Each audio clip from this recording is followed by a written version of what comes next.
안녕하세요. 국제공인 의학체면치료사 휴앤마음디자인센터 김호성 원장입니다.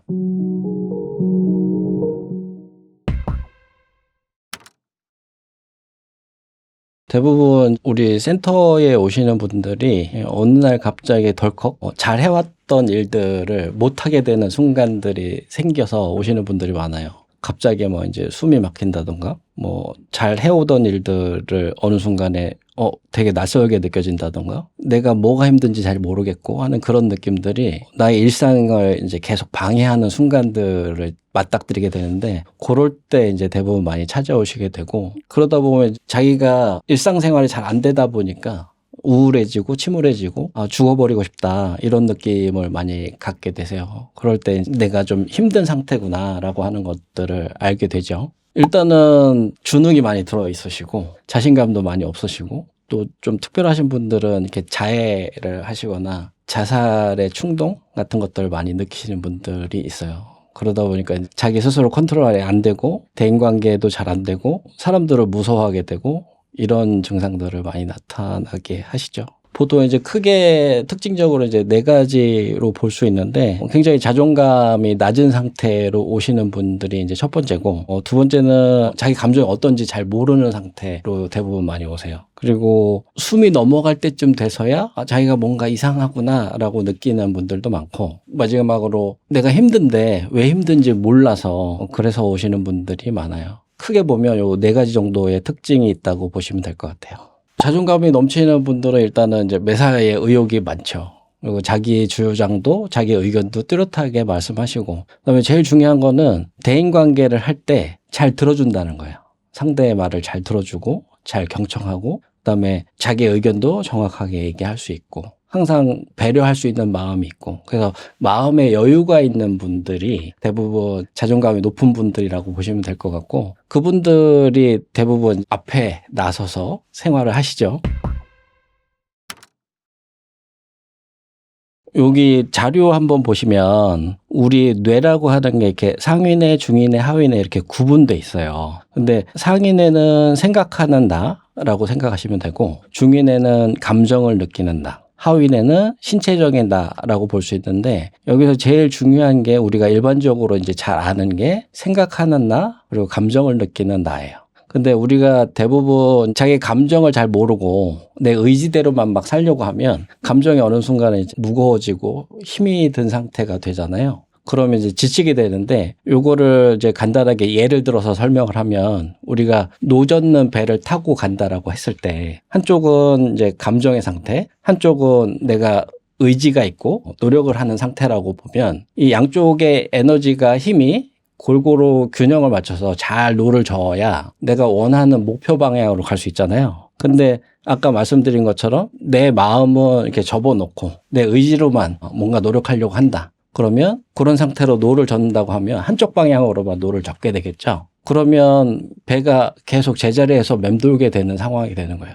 그래서 결국은 우리가 목표하는 것, 인생의 성공이나 자기가 뭔가 목표를 향해서 가려고 하는 그 방향이 가지 못하고 계속 제자리 걸음을 한다라는 거예요. 그래서 결국은 나중에는 나 되게 열심히 했는데 뭔가 변한 게 없고 처음 했던 그 자리 그대로다, 이렇게 느끼시는 경우들이 많아요. 그래서 결과적으로는 감정도 나의 의지도 열심히 노력하는 이런 부분들도 잘 균형을 잡아서 같은 방향으로 같이 갈 수 있게 노력해 주는 게 굉장히 중요하다고 생각됩니다. 대부분 상담센터 오시는 분들이 우울감을 겪으실 때, 평상시에 이제 잘 생활했던 그런 분들이 어느 날 순간 사람들을 만나기 힘들어지기 시작해요. 사람들을 말하는 게 두려워지기 시작하고, 좀 더 지나서는 무서워지기 시작하고, 그러다 보니까 혼자 집안에 처박혀서 대인관계를 끊은 상태에서 계속 고립되고, 그러다 보니까 이제 스트레스 호르몬도 더 많이 늘어나게 되고, 그러면서 체력적으로도 자꾸 다운되거든요. 근데 이런 증상들이 보통 1, 2주 정도 유지가 된다라고 생각이 되면 초기 우울증 증상이라고 생각하시면 돼요. 초기 우울증 같은 경우는 이제 체력적으로 좀 회복이 되면 회복되시는 분들이 굉장히 많으시고, 그 다음에 이제 중증도, 중도 우울증 우울증 정도 되시는 분들은 이런 증상들이 한 3개월 정도 이렇게 유지되신다고 보시면 돼요. 그러다 보면 체내 스트레스 호르몬 농도가 높아지면서 처음보다 더 힘들어지고 더 우울해지고 사람들 만나는 게 더 무서워지고 하는 증상들이 나타나고요. 그다음에 아주 중증이신 우울증 되시는 분들은 보통 3개월에서 6개월 이상 이렇게 진행되시고 이분들은 진짜 사람을 만나는 것 자체를 무서워해요. 그러다 보니까 사람을 만나면 무슨 얘기를 해야 될지, 내가 이 사람한테 어떤 말을 해야 될지 스스로 두려워하면서 고립되는 상태가 되게 오래 지속되고, 그러다 보니까 이제 가족들하고도 더 단절되게 되고 같이 가족들하고 식사하는 것조차도 굉장히 힘들어하는 상황이 돼요. 보통 이런 증상 정도 되면 빨리 치료를 받으시는 것을 추천드립니다. 우리가 이제 요즘에 ADHD인 것 같아 이렇게 농담들을 많이 하시잖아요. 그런 증상들을 보면 뭐 열쇠를 깜빡한다던가 핸드폰을 어디다 뒀는지 잘 기억이 안 나던가 단순한 어떤 잊어버리는 그런 상태를 말하는데, 진짜 ADHD라고 하는 것은 우리가 진단명으로는 주의력 결핍, 과잉 행동 장애 이렇게 얘기하지만 실제로 이제 당사자 입장에서 봤을 때는 나는 편도체가 굉장히 예민해서 외부에서 들어온 자극에 대해서 되게 민감하게 반응하게 되고, 그 자극이 너무 강하다 보니까 나는 일단 방어를 해야 돼. 근데 그걸 외부에서 봤을 때 주의력이 떨어지는 것 같아. 내지는 행동이 너무 격해 이렇게 얘기하는데, 당사자는 그게 굉장히 두려움과 압박감으로 들어오기 때문에 굉장히 힘들다고 느끼는 거고, 그거 자체가 일상생활을 굉장히 할 수 없을 정도의 그런 강도로 들어오기 때문에 이런 부분들은 진짜 치료가 필요하고, 일반적으로 이제 농담처럼 얘기하는 그런 상태하고는 아주 질적으로 다른 상태가 돼요. 진짜 ADHD 증상을 가지신 분들은 딱 보면 티가 나요. 굉장히 두려워하고 무서워하고 겁내하고, 근데 그걸 어떻게든 내가 방어하려고 노력하고 이런 증상이라고 보시면 돼요. 그리고 이제 공황장애라고 얘기하는 부분들은 사실 우리가 농담처럼 얘기하시는 분들이 많은데, 뭔가 내가 긴장하거나 당황했을 때 나 공황 올 것 같아 이렇게 농담들을 하시는데, 실제로 공황 증상이라고 하는 것이 외부에서 들어오는 자극이 너무 심해지면 편도체라고 하는 부위에서 그것을 인지하고 이것을 방어할 수 있는 이제 스트레스 호르몬을 분출하게 돼요. 그래서 스트레스 호르몬이 체내에 누적되는데 내 몸이 감당할 수 없을 정도가 되면 편도체가 방어 기제를 작동할 때 첫 번째로는 싸우거나 두 번째로는 이제 도망가거나 두 가지를 선택하는데, 대부분 공황 오시는 분들은 도망가는 성향을 갖고 계신 분들이에요. 그러다 보니까 도망가야 되는데 내가 체력적으로 한계가 돼 있는 거예요. 그래서 더 이상 도망갈 수 없는 상태가 되니까 그러면 죽는 걸 택하거든요, 뇌는. 그래서 죽는 상황을 경험하게 되는 것, 이게 이제 공황장애 증상이라고 보시면 되고, 그 공황장애 증상이 심장이 터질 것 같고 막 숨이 안 쉬어지고 진짜 지금 당장 죽을 것 같은 느낌들이 휘몰아쳐 오거든요. 그러면 거기서 이제 기절하면서 그걸 한번 경험하셨던 분들은 그런 비슷한 증상이나 느낌이 오면 이미 내가 이제 죽을 것 같은 느낌이 갑자기 휘몰아쳐 들어오게 돼요. 그래서 미세하게라도 이런 느낌들이 온다 그러면 이미 체력적인 한계가 넘어서 버린 거예요. 그러면 빨리 치료를 받으시는 게 좋고, 충분히 회복될 수 있는 거니까 너무 걱정 안 하셔도 되고, 그래서 일반적으로 농담처럼 얘기하는 그런 공황장애 증상하고 진짜 공황장애 증상하고는 확연히 다르다 이렇게 생각하시면 될 것 같습니다. 계속 말씀드리지만 뇌는 생각하는 나, 감정을 느끼는 나, 신체적인 나 이렇게 세 부류의 나로 구분을 할 수 있어요. 그럼 우리가 보통 많이들 배우잖아요. 나를 사랑해라. 근데 나를 사랑하는 게 진짜 뭘까? 잘 모르겠죠. 진짜 나를 사랑한다라고 하는 거는 나의 생각도, 나의 감정도, 나의 몸도 챙기는 거예요. 이 세 종류의 나는 반응들을 다 다르게 하거든요. 신체적인 나는 건강적으로, 신체적으로 에너지가 다운될 수도 있고, 뭐 이럴 때 내가 그 에너지 다운되는 거를 계속 인지를 해야 된다는 거예요. 그래서 에너지가 올라올 수 있게 약을 먹든 운동을 하든 보약을 먹든 뭔가 채워져서 내 몸이 계속 안정된 상태, 편안한 상태를 유지할 수 있게 계속 신경을 써주는 거, 요게 필요하고요. 그다음에 감정을 느끼는 나. 편도체에는 초당 1110만 개 이상의 자극이 들어오는데 이 중에 나한테 위험하냐 안 위험하냐를 계속 분석을 해요. 그래서 그 자극이 나한테 위험하다라고 판단이 됐을 때 기분이 상하거나 안 좋아지거나 그렇게 변하게 되거든요. 그러면 내가 나의 감정 상태를 계속 바라보고 있어야 된다는 거예요. 내 감정 상태가 변했을 때 뭔가 내가 인지적으로 알지는 못하지만 뭔가 기분이 다르다라고 느꼈을 때 그 원인이 무엇인지 찾아보는 게 필요하고 그 원인을 풀어주는 게 필요하다는 거예요. 그랬을 때 마음이 안정이 되고 편안해지는 것. 이게 이제 아까 말씀드린 정서적인 지지. 이런 것들이 심리 치유 관련돼서는 진짜 나를 사랑하는 방법이다. 이렇게 볼 수가 있고. 그리고 우리가 이제 의식적으로 이렇게 생활을 많이 하잖아요. 근데 외부에서 들어오는 자극들이 나의 경험이 되고 그 경험이 긍정적인 경험보다 부정적인 경험을 많이 기억하고 있어요. 그러다 보니까 어떤 자극이 왔을 때 이 자극에 대해서 내가 분석할 때 긍정적인 방향을 보기보다 부정적인 방향을 보는 경우들이 굉장히 많거든요. 그러면 우리가 실질적으로 그 부정적으로 바라보는 그것이 나한테 좋으냐예요. 원래 뇌가 비판적이기 때문에 편도체는 비판적이기 때문에 나한테 위험하냐 아니냐를 계속 찾지만 우리가 인지적으로는 이게 습관이 들면 위험하지 않아도 위험한 것처럼 생각할 수 있거든요. 그러면 그거는 가짜니까 내가 빠르게 인지해서 좋은 방향으로 내가 생각을 바꿔주는 게 필요하다라는 거예요. 그래서 하루를 살면서 나의 생각이 부정적이 됐는지 그러면 빨리 긍정적으로 바꿔주는 게 필요하고 내 마음이 힘든 상태가 느껴지는지 느껴졌으면 빨리 풀어주는 게 필요하고 나의 몸 상태가 뭔가 에너지가 다운되는 느낌이 들었는지 그러면 빨리 에너지가 회복될 수 있도록 도와주고 하는 것이 나를 사랑하는 방법이거든요. 그래서 하루의 루틴이라고 말씀드리면 요 세 가지 시간이 될 때마다 뭔가 자극이 왔을 때 계속 챙겨주고 살펴주고 하는 것이 필요하다는 거예요. 자료 한번 보시면 아까 말씀드린 대로 뇌가 상중 하내로 구분되어 있고 그중에 이제 중위뇌 중에 편도체라고 하는 부위가 있어요. 그래서 이 편도체라고 하는 부위는 오감을 통해서 들어오는 정보들을 이 편도체가 인지하고 나한테 위험이 있느냐 없느냐를 판단을 하거든요. 근데 그 분석하는 프로테지가 이미지가 90%고 촉감적인 게 9%예요.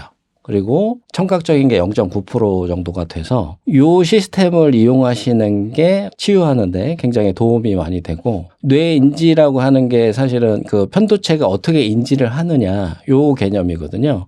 그래서 편도체가 인지하는 방향 예를 들어서 운동선수들이 이미지 트레이닝을 많이 하시잖아요. 그 원리가 뭐냐면 뇌가 아까 말씀드린 대로 이미지와 촉감과 소리 요게 이제 합쳐서 들어왔을 때 99.9%에 대한 어떤 높은 확률로 전달이 된다라고 하는 거예요, 나한테. 근데 사실은 우리가 대부분 일상적으로 개인적으로 나는 잘할 수 있어. 라고 얘기를 할 때 이미지나 촉감에 대한 정보는 나 스스로한테 주진 않거든요. 그러다 보니까 소리적인 부분, 청각적인 부분으로만 나 잘할 수 있어 이렇게 얘기하는데 그러면 편도체가 인지하는 비율을 봤을 때는 0.9% 정도밖에 안 된다는 거예요. 그러면 그 말로만 했을 때 100번 이상을 해야 편도체가 한 번 인지하는 정도. 그러면 우리가 일반적으로 나 잘할 수 있어를 한 번 얘기할 때 100번 이상을 하냐는 거죠. 그렇지 않다라는 거예요.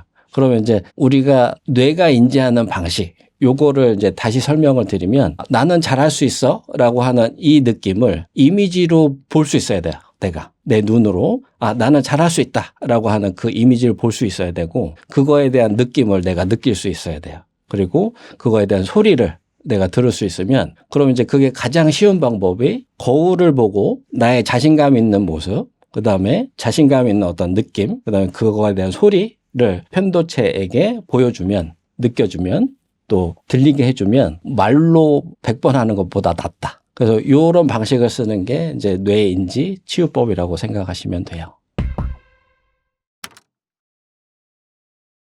우리가 이제 뇌를 잘 쓴다, 뇌를 잘 못 쓴다 이런 개념들을 좀 생각해 보시면 우리 뇌는 착각을 되게 잘 하게끔 돼 있어요. 왜 그러냐면 뇌라고 하는 존재 자체가 외부에서 직접적인 자극을 받는 게 아니라 외부에서 들어온 정보를 수집해서 내 경험에 의해서 판단하고 분석하기 때문에 내 경험이 어떻느냐에 따라서 결과를 도출해내는 경우가 많거든요. 근데 우리가 실질적으로 가장 긍정적으로 뇌가 착각하는 것을 예를 들자면 자료 보시는 것처럼 시각의 긍정적인 착각이라고 하는 게 있어요. 그래서 오른편에 우리가 일반적으로 보이는 어떤 시각적인 정보들. 근데 왼편에는 조금 다르죠. 뭔가 나무 뿌리 같은 것들이 이렇게 섞여 있고. 근데 이게 실질적으로 이제 시각을 통해서 들어오는 정보들이 동공을 통해서 이제 망막에 맺히게 되는데 실제로 들어오는 과정에 보면 모세혈관이라고 하는 것들이 끼어 있다는 얘기예요. 그래서 실제로 뇌에 들어오는 정보는 앞에서 보셨던 것처럼 왼쪽에 나뭇가지가 많이 있는 것 같은 이런 이제 영상을 뇌에 받아들이게 되는데 이게 사실은 바깥 세상을 보는 게 되게 어렵잖아요. 이렇게 보게 되면. 그러니까 뇌는 이 모세혈관은 내 몸 안에 항상 있는 거니까 얘를 없다고 치자. 그러면 이제 바깥을 보기가 쉬우니까. 그래서 이 모세혈관의 이미지를 뇌가 일부러 지워버려요. 그래서 우리가 지금 이제 편하게 볼 수 있는 것처럼 이런 영상으로 바꿔준다는 거죠. 그럼 우리가 지금 보는 이 세상이 진짜로 내가 보이는 것처럼 보이는 세상이냐? 그러니까 뇌는 그게 아니라는 거예요. 그러면 뇌는 우리가 살기 편하게끔 하려고 불편한 것들이 들어왔을 때 정리해서 나한테 좀 편안하게 보여주는데 착각을 만들어준다라는 거예요. 근데 우리가 이런 예로 들었을 때 실질적으로 이제 우리가 부정적인 자극이 오면 그 자극들이 하루 중에 몇 시간 정도 될까요? 1시간도 안 되죠. 한 1, 2분, 길어야 10분? 요 정도 될 거예요. 근데 그 몇 분 안 되는 그 자극을 가지고 하루, 이틀, 3일? 나 그게 생각이 멈추지 않아요. 그죠? 그래서 스트레스 호르몬이 더 많이 분출이 돼서 내 몸의 상태, 감정의 상태가 계속 안 좋은 방향으로 흘러갈 수밖에 없는 상태를 만든다는 거예요. 이거 자체가 우리가 이제 뇌를 잘못 쓴다라고 얘기하는 거죠. 그러면 실질적으로 우리가 뇌를 잘 쓰려면 내 뇌에 한 몇 분 정도 들어온 그 자극을 제가 치유해드린 그런 이제 뇌인지 치유 방식으로 치유를 하고 본인 스스로 할 수 있을 때까지 제가 알려드리니까 그런 방식들로 빨리 회복하는 그 상태, 그래서 편안하게 지낼 수 있는 상태를 만드는 것이 뇌를 잘 쓰는 방법이다, 이렇게 말씀드릴 수 있어요. 편도체라고 하는 부위는 엄마 뱃속에서 만들어져서 생후 3년까지 잘 관리가 되면, 이 관리가 된다라고 하는 게 엄마하고 아빠하고 아이하고 그 애착 관계가 형성이 되는 거예요. 그렇게 되면 이제 편도체라고 하는 부위가 굉장히 안정적으로 잘 성장하게 되고, 보통 생후 3년 안에 애착 관계를 잘 형성하시는 분들을 보면 아이의 정서적인 보호자가 돼 주시는 분들이 많아요. 아이한테 굉장히 관심을 많이 갖고 정서적으로 굉장히 안정되게 해주시는구나라고 하는 느낌이 드는데, 그런 느낌을 아이한테 꾸준히 주시는 부모님들의 아이들은 아이도 똑같이 부모님한테 그렇게 행동을 하게 되고, 서로가 서로를 생각하고 배려하고 아끼고 챙겨주는 이런 뉘앙스, 이런 분위기들을 가족 간에 갖고 있게 돼요. 그래서 그러다 보니까 가족 시스템에서 벗어나서 사회생활을 할 때도 가족 공동체 안에서 배웠던 그런 뉘앙스들을 대인관계 할 때 그대로 쓴다는 거죠. 그러면 대인관계를 하는 대상이 이 아이를 보고 저 사람은 되게 예의가 바르고 굉장히 친절하고 굉장히 믿음직스러워 라고 하는 느낌을 받게 되거든요. 그래서 그런 자존감이 높은 사람들은 이런 말을 해. 말보다는 어떤 전체적인 분위기, 상대를 어떻게 배려할지 항상 생각하고 그것을 그렇게 행동하고 하는 이런 전체적인 뉘앙스들을 갖고 있어요. 근데 그런 뉘앙스들을 사실은 이제 부모님이 어릴 때부터 하나씩 하나씩 계속 보여주고 키워 오셨다라는 거죠. 그래서 우리 센터 오시면 제가 이제 그런 것들을 계속 알려드리고, 스스로 자기를 사랑하고 자기를 존중하고 어떻게 사랑하는지, 어떻게 행동하는지 스스로를 사랑할 수 있는 사람으로 만들어 드려요. 처음에 이제 상담센터 오시면 대부분 이제 대인관계 안 돼서 오시는 분들도 많은데, 그렇게 해서 본인을 사랑하는 방법을 제대로 알게 되면 대인관계 하는 방법 자체가 달라지니까, 처음에 오실 때는 아싸로 오셨다가 치유가 끝나고 이제 사회생활에 다시 들어가시면 그 안에서 인싸가 되셔서 회사에서 가파르게 승진하시는 분들 많고, 학교에서도 굉장히 성적도 많이 오르고 제가 저랬던 애가 아닌데? 라고 하는 느낌이 들 정도로 굉장히 빠르게 변화하는 모습들을 많이 볼 수 있습니다. 보통 이제 자존감이 높은 아이들 같은 경우는 부모로부터 정서적인 지지를 많이 받은 아이로 자라게 돼요. 근데 이 정서적인 지지라고 하는 거는 뭐냐면, 자료 보시면 생각하는 나가 있고 감정을 느끼는 나가 있잖아요. 그러면 대부분 어른들은 인지가 높기 때문에 생각하는 나, 우리가 이 상황에서 무엇을 해야 돼 라고 하는 개념으로 아이들을 훈육하게 되거든요. 근데 우리가 실질적으로 뇌의 시스템을 보면 정서적으로 안정이 돼야 인지가 발달되는 그런 시스템으로 돼 있어요. 근데 정서가 안정이 안 된 상태에서 뭔가 해야 될 것을 자꾸 주문을 하게 되면 내가 왜 해야 되는지 모르지만 부모가 시키니까 해야지. 이런 개념을 받아들이다가 그게 아이들이 인지 능력이 생기면 내가 왜 해야 되는데 이런 이제 반항 시기가 생기게 되거든요. 근데 우리가 살다 보면 내가 잘했어도 기분이 안 좋을 수 있고 내가 잘못했어도 기분이 안 좋을 수 있거든요. 그러면 우리가 상황을 먼저 보는 게 아니라 감정을 먼저 봐줘야 된다는 거죠. 감정을 먼저 봐주고 상황에 대해서 네가 잘했다 잘못했다 편드는 게 아니라 감정에 대해서 편을 들어주는 게 필요하다는 거예요. 그래서 감정이 안정이 될 때까지 기다려주고 이거는 뭐 상황에 따라서 다른데 상황을 먼저 해결하고 감정을 봐줄 거냐 감정을 먼저 풀어주고 상황을 해결할 수 있도록 도와줄 거냐 이거는 아이들을 양육할 때 상황마다 조금씩 다르긴 해요. 근데 제일 중요한 거는 어찌됐든 간에 상황을 먼저 풀던 감정을 먼저 풀던 감정은 항상 풀어줘야 된다는 거예요. 잘했던 잘못했던 간에. 그래서 감정이 안정이 되게끔 만들어주는 것 그게 이제 정서적인 지지를 해주는 건데 내가 잘못했어도 감정은 나쁠 수 있어요. 그러면 이제 그 감정을 부모가 잘 풀어주는 게 필요해요. 그래서 아이가 그 감정이 잘 풀렸을 때 상황 설명을 해보는 거죠. 부모가. 그러면 정서적으로 안정이 되면 상황 판단이 쉽게 이루어져요. 아까 말씀드린 것처럼 뇌는 정서가 안정이 됐을 때 인지가 발달된다라고 말씀드렸던 것처럼 정서가 안정이 됐기 때문에 상황을 어떻게 판단해야 될지 이미 알아져요. 그러면 아이 스스로 이 상황에서 내가 이렇게 하면 괜찮아질 것 같아요 라고 본인이 인지하게 돼서 부모한테 설명을 하거든요. 거기에서 부모는 네가 지금 맞다라고 판단된 대로 한번 이 상황을 만들어 봐라 이렇게 했을 때 아이는 정서적인 지지도 일단 받고 그다음에 이 상황을 어떻게 해결해야 될지 내가 어떻게 이 상황을 풀어내야 될지도 스스로 할 수 있는 사람이 돼요.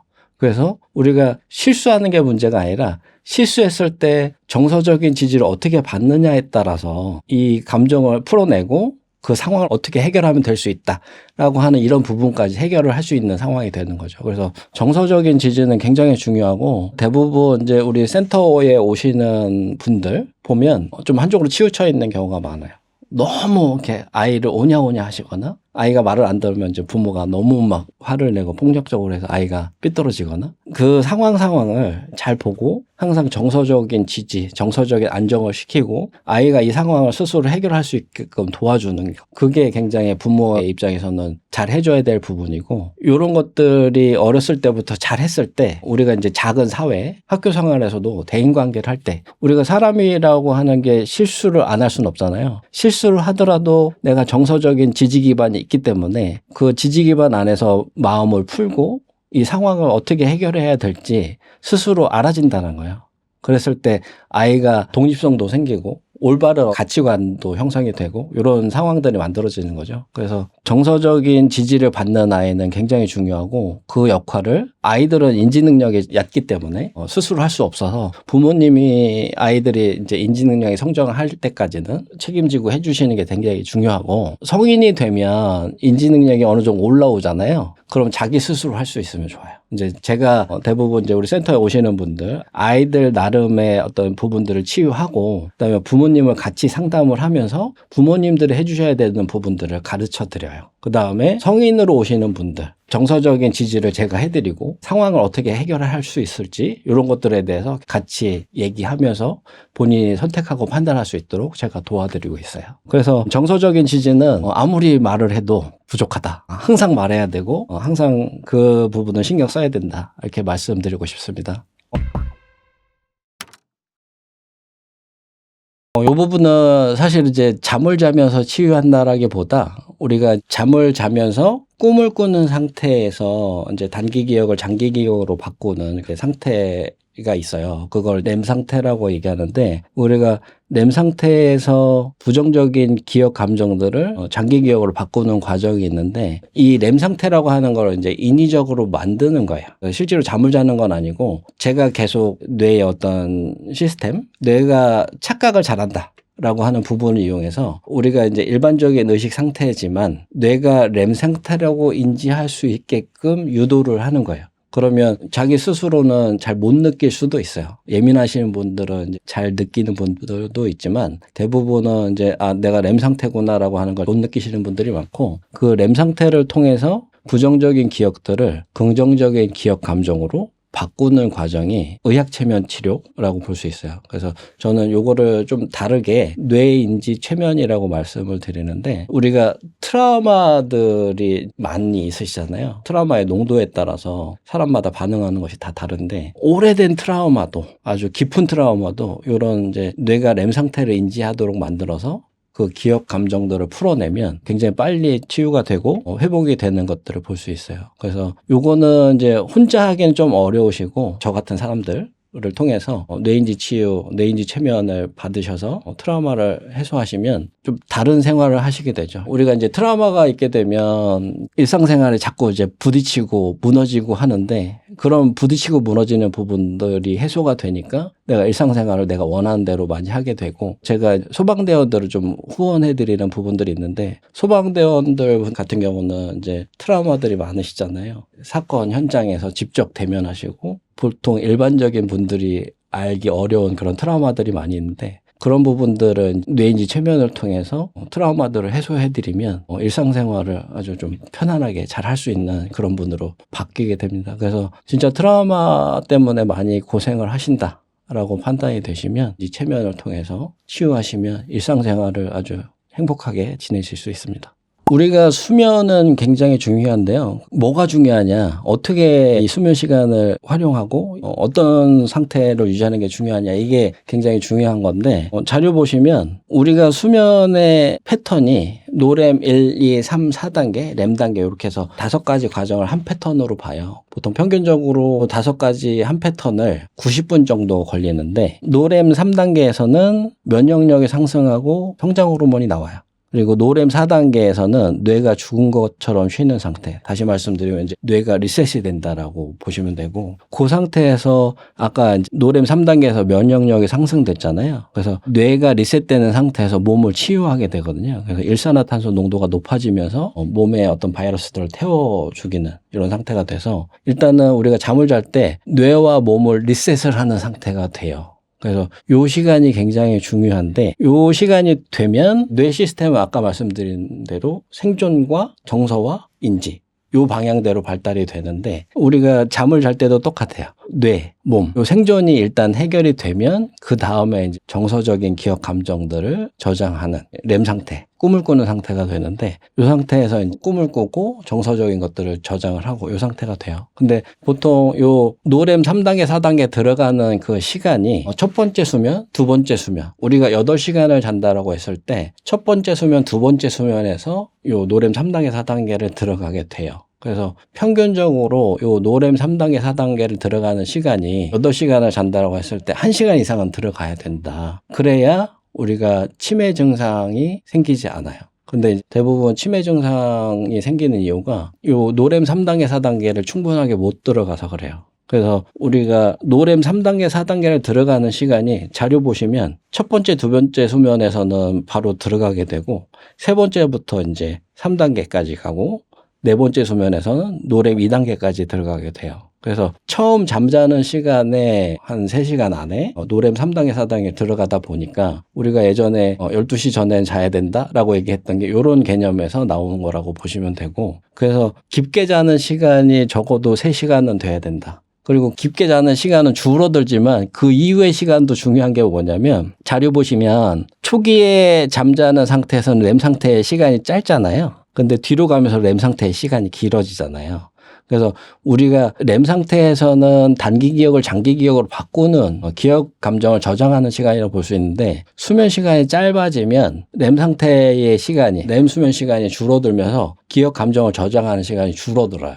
그러면 그걸 다른 말로 얘기해서 기억력이 떨어진다라고 볼 수 있어요. 그러니까 머리가 안 좋아질 수 있다. 그래서 우리가 공부 많이 하는 친구들이 잠을 줄여가면서 막 공부를 하지만 실질적으로 그게 뇌에 남지 않을 수 있다. 그러니까 최소한 8시간 정도는 충분히 깊게 잘 자야 뇌도 몸도 기억 감정도 온전한 상태가 된다. 그래서 수면을 너무 막 이렇게 줄이시려고 하지 마시고 충분하게 잘 자는 게 필요해요. 8시간 누워있는데 깊은 수면을 못 들어갔다. 이거는 별로 의미가 없고 잘 자고 잘 회복하고 잘 기억을 저장하고 하는 이런 시간이 필요한 거죠. 그래서 될 수 있으면 8시간 정도는 주무셔라. 그래서 뭐 잠을 많이 자는 사람들은 이제 아름답다고 얘기들 하시는데 그것도 좋아요. 피부가 좋아지니까. 잠은 충분히 많이 주무시고 그랬을 때 몸이나 뇌나 에너지가 많이 올라오거든요. 그랬을 때 업무를 하는 집중도나 에너지나 이런 것들이 높아지기 때문에 전반적으로 생각하면 이제 푹 자고 잘 자고 좋은 에너지를 가지고 새롭게 시작하고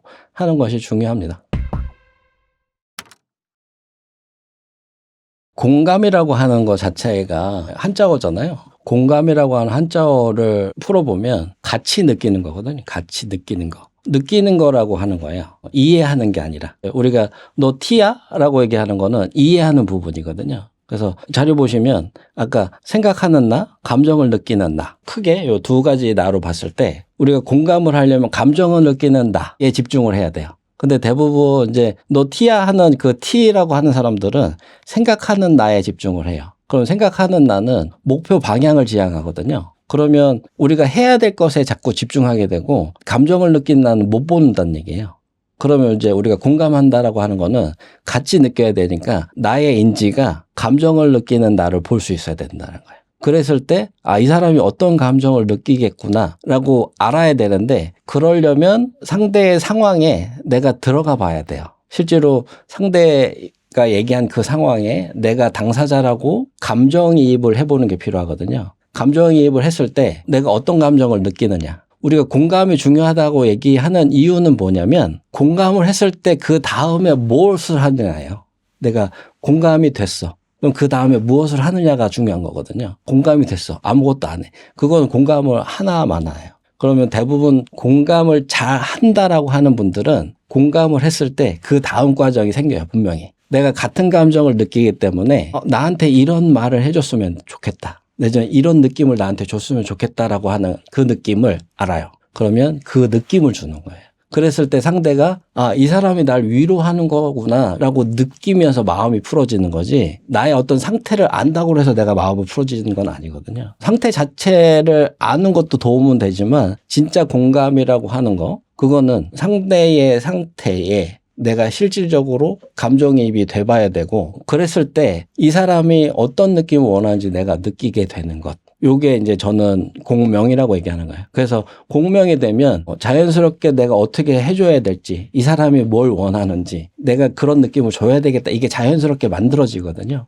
그걸 이제 공명이라고 하는 거고 그렇게 됐을 때 사실은 심리상담, 심리치유 이런 것들은 그런 공명이 잘 되는 분들하고 같이 있을 때 위로를 잘 받을 수 있을 때 마음에 어떤 병이 생기지는 않는다고 봐요.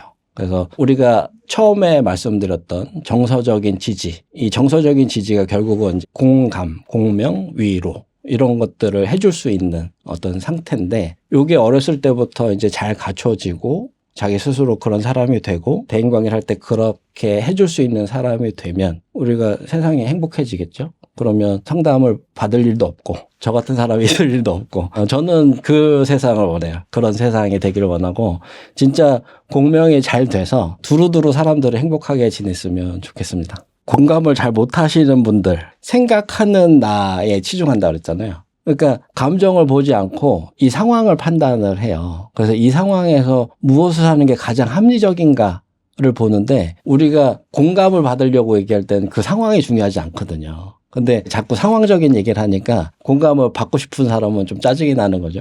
그래서 대부분 이제 공감을 못 하시는 분들은 너 이렇게 좀 해봐. 나 같으면 이렇게 하겠어. 라고 그런 얘기들을 많이 하시는데 그것도 도움이 될 수 있지만 감정을 갖고 있는 사람이기 때문에 정서적인 거에 조금만 더 관심을 가져주시면 훨씬 상대가 편안하게 느낄 수 있습니다. 이제 눈치 보는 거하고 공감하고는 굉장히 달라요. 어떻게 그냥 얕게 보면 비슷하다라고 느낄 수도 있지만 실제로 공감을 잘 하시는 분들은 자존감이 높아요. 처음에도 말씀드렸지만 정서적인 지지를 온전히 받고 자란 사람은 자존감이 높거든요. 그래서 자기 자신이 명확하게 있어요. 나라고 하는 존재감이 명확하게 있는 상태에서 상대를 보고 상대가 편안해질 수 있도록 내가 이렇게 끌어주는 거거든요. 근데 우리가 눈치 보는 사람들은 요걸 이제 조금 다르게 얘기하면 사랑을 받지 못하고 커서 상대한테 사랑을 받고 싶어요. 근데 이 사람이 힘들다 하니까 이 사람이 사랑을 받으려면 내가 이 사람의 말을 들어줘야 되거든요.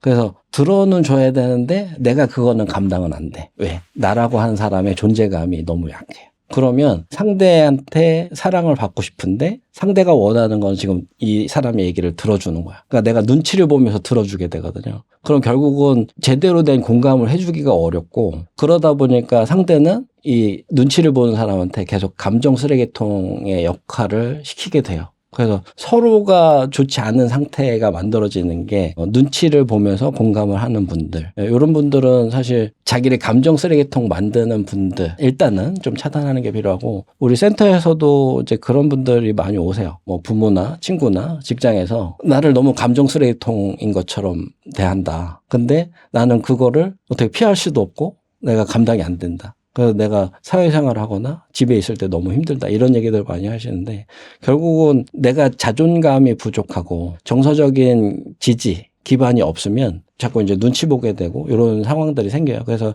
이런 분들은 치유를 좀 받으셔서 자존감도 좀 형성하시고 사람을 어느 정도 조절할 수 있는 방법도 좀 배우고 하시는 게 필요할 걸로 보입니다. 공감을 잘 하게 되면 내가 자존감이 높기 때문에 상대의 감정에 내가 휘둘리지 않아요. 그래서 상대의 감정을 내가 내 위치에서 이렇게 끌어와서 풀어줄 수 있는 상태가 되는데, 공감을 잘 못하고 이제 눈치를 보게 되면 이 사람이 다른 말로 얘기하면 이제 갑이라고 하는 느낌으로 받아들이거든요.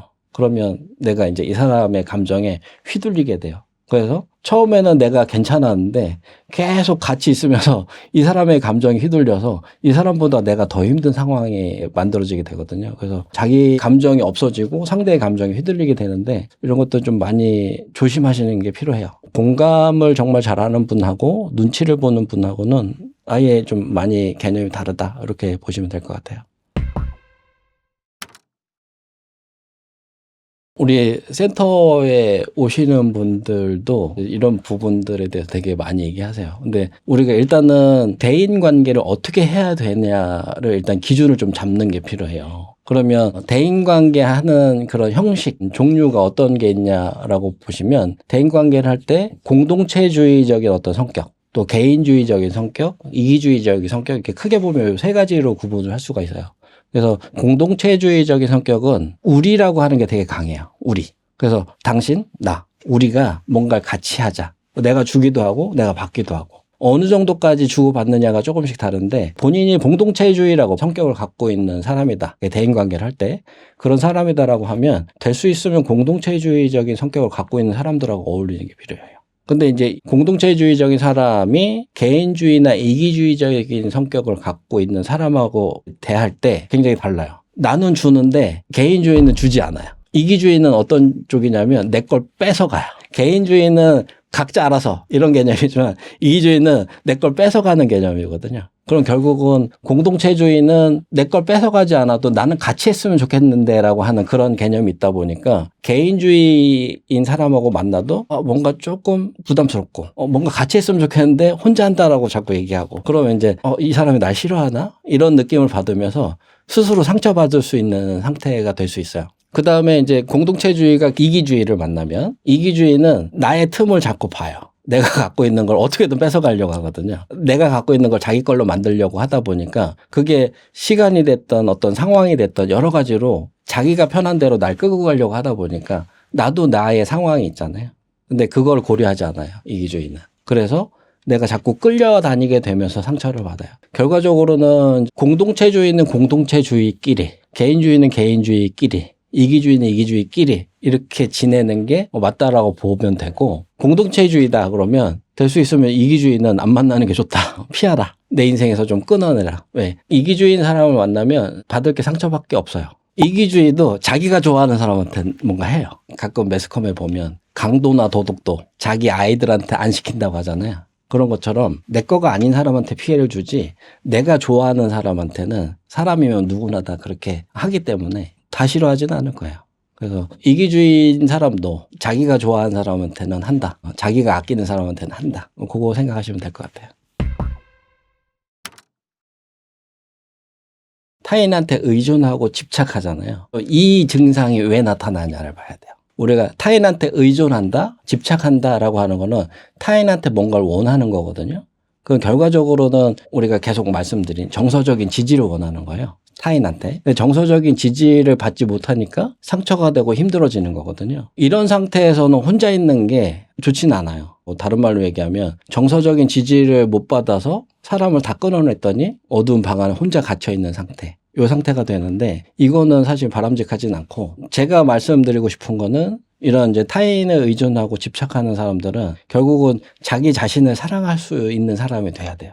그래서 이번에 집필한 책의 내용들에 그런 것들이 많이 써져 있는데, 자기를 사랑하는 게 어떤 거고 자기를 어떻게 사랑하면 되는지 이거를 완벽하게 좀 마스터한다라고 하면, 사람은 혼자 살 수는 없거든요. 혼자 사는 동물이 아니기 때문에, 같이 사는 게 사람이기 때문에 우리가 지금 당장 내 앞에 없을 수는 있어요. 그럼 이제 책에 써놓은 방법을 가지고 내 앞에 정말 나하고 잘 맞는 사람이 나타날 때까지 시간을 좀 버는 거죠. 내가 나를 사랑하고 나를 존중해서 나를 계속 챙겨주고 내가 힘들지 않게 만들어 놓으면, 정말 어느 때가 돼서 나하고 정말 잘 맞는 사람을 만났을 때 그 사람한테 내가 해줄 수도 있고 그 사람이 나한테 해줄 수도 있고, 이런 시간을 기다려야 되는 거고, 실제로는 집착하고 의존하고 그래서 상처받으니까 혼자 살아야지 이런 생각하시기보다, 내가 정말 날 사랑하는 방법을 배워서 내가 좀 온전해지고 나하고 정말 잘 맞는 사람을 만나면 그때 좀 더 행복하게 살아야지, 이렇게 생각하시면 좋을 것 같아요. 사회생활 할 때도 그 사람들을 보면 대인관계를 하는 성격이 공동체주의 성격이 있고 이기주의 성격이 있고 개인주의 성격이 있잖아요. 그럼 대부분 나를 무시하는 사람들은 거의 이기주의일 확률이 높아요. 그럼 아까 이제 제가 말씀드린 것처럼 공동체주의는 이기주의를 될 수 있으면 끊어라 말씀드렸었잖아요. 그러면 회사에서는 사실 그게 쉽지는 않으니까, 그러면 정중하게 얘기하는 게 필요해요. 정중하게 얘기해서 내가 이런 부분 때문에 힘들다, 그리고 나를 더 이상 무시하지 말아달라, 정중하게 얘기하고, 그게 지속되면 나도 당신하고는 더 이상 대화를 하지 않겠다 라고 아주 단호하게 끊어내는 게, 여러 사람이 보는 앞에서 공식적으로 이렇게 끊어낼 때 상대도 조금 더 생각할 수 있거든요. 그래서 단호하게 정중하게 더 이상은 그런 무례한 행동을 나한테 하지 마라, 내 입장을 존중해 주지 않으면 우리의 대화는 여기서 멈추겠다, 그렇게 생각해 주시면 고맙겠다, 이런 정도로 얘기해 주시면 아주 좋을 것 같아요. 제가 그동안 많은 시간 동안 저도 이제 어렸을 때부터 힘들게 성장해 왔고, 그것들 때문에 제가 심리학도 공부하고 이제 여러 가지 공부를 많이 하면서 결국은 뇌까지 공부하게 됐는데, 이걸 통해서 저는 살았어요. 제가 죽을 고비도 죽으려고 하는 시간들도 굉장히 많았고, 이 공부를 통해서 저는 저를 살려냈거든요. 근데 저를 살리고 나서 제가 제일 기억에 났던 게 뭐냐면, 나같이 힘든 사람들이 많을 텐데 그 사람들을 도와야 되겠다라고 하는 마음이 제일 컸어요. 그래서 그 마음으로 시작한 게 이 센터고, 그 마음이 아직도 유지가 돼 있고, 그다음에 이번에 이런 책을 또 집필하게 된 이유도, 우리 센터에 오지 못하시는 분들이 사실 많아요. 시간적으로, 상황적으로, 또는 저를 몰라서 많이 못 오실 수 있는데, 그런 부분들을 좀 제가 해소하고 싶어서요. 그래서 제가 어떻게든 이 책을 통해서 제가 공부한 것들, 제가 아는 것들을 최대한 친절하고 이해되기 쉽게, 또 그걸 통해서 자기를 치유할 수 있게, 그래서 본인이 스스로 변해서 그 옆 사람에게 자기를 사랑하고 행복하게 사는 방법들을 알려줄 수 있으면, 저는 그게 참 이렇게 의미 있다고 생각해요. 제가 생각하는 게, 행복한 세상을 만들고 싶은 게 이제 제가 생각하는 가치관인데, 그 첫 걸음이라고 생각하면 될 것 같아요. 지금까지는 이제 저를 아셔서 오시는 분들을 위주로 치유해 왔지만, 이제는 제가 가까이 가지 않아도 이 책을 통해서 자기 스스로 치유하고 좀 더 다른 사람들한테 영향력을 줄 수 있는 사람들로 변해 가셨으면,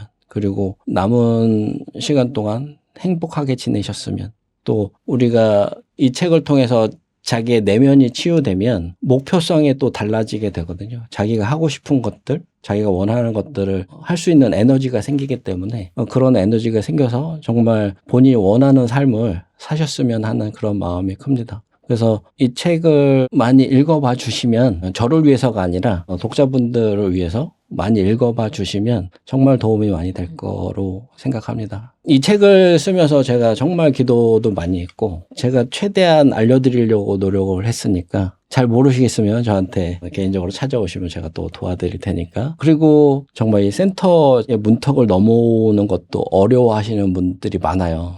그래서 그런 분들을 위해서도 이 책을 썼기 때문에 용기를 내셔서 이 책을 보시고 제가 스스로 치유할 수 있을 정도로 제가 가이드를 좀 해드리려고 노력을 했어요. 그래서 스스로 치유할 수 있습니다. 이 책을 보시면. 센터에 오시기 어려운 분들이시라면 꼭 보셔서 행복해지시고 편안해지셨으면 좋겠습니다. 아무쪼록 책 잘 읽어보시고 회복하시고 상처도 치유할 수 있는 분이 되시고 자기의 목표를 향해서 달려갈 수 있는 사람으로 변해 가시길 기도드리겠습니다. 감사합니다.